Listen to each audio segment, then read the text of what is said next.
kebakaran yang melanda permukiman Baduy Luar di Kampung Cepak Huni, Desa Kanekes, Kecamatan Leuwidamar, Kabupaten Lebak, Banten membuat puluhan keluarga kehilangan tempat tinggalnya. Diketahui, kebakaran tersebut terjadi sekira pukul 14.30 waktu Indonesia Barat pada Rabu 13 Oktober kemarin. BPBD Kabupaten Lebak, Banten menyebutkan ada 16 rumah warga Baduy Luar ludes terbakar. Informasi lebih lengkapnya akan disampaikan oleh rekan jurnalis kami dari Tribun Banten. Ada Milda Niati yang saat ini sudah tersambung bersama kami. Halo Milda. Ya, halo rekan Firda dan Tribuners.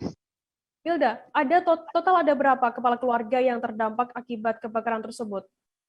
Akibat kebakaran dari yang menimpa masyarakat Baduy Luar, terdapat 44 kepala keluarga, diantaranya adalah 84 jiwa, terdiri dari 44 orang laki-laki dan 40 orang perempuan. Mereka itu kehilangan tempat tinggalnya, begitu Firda.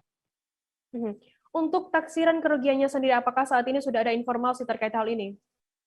Berdasarkan informasi yang diterima oleh Tribun Banten dari BPBD Kabupaten Lebak, bahwasanya kerugian dari peristiwa tersebut ditaksir mencapai 820 juta, maaf. Lantas, Milda, bagaimana untuk kronologi kejadian kebakaran ini awalnya bermula begitu?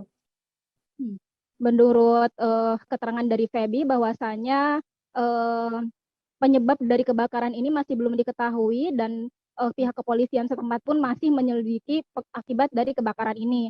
Sementara itu kerugian materi diantaranya adalah sekitar 16 rumah warga, kemudian perkakas, kemudian satu lumbung padi milik warga Baduy Luar itu hangus terbakar, begitu rekan Firda.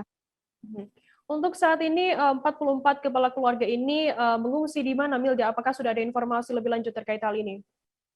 Nah, untuk saat ini warga Baduy itu mereka mengungsi di pos lapangan kedaruratan yang ada di Lebak. Mereka juga dibuatkan satu tenda pengungsian serta pihak BPBD juga mendistribusikan bantuan logistik dari mulai terpal, bahan makanan pokok untuk dapur dan lain sebagainya. Begitu rekan Firda.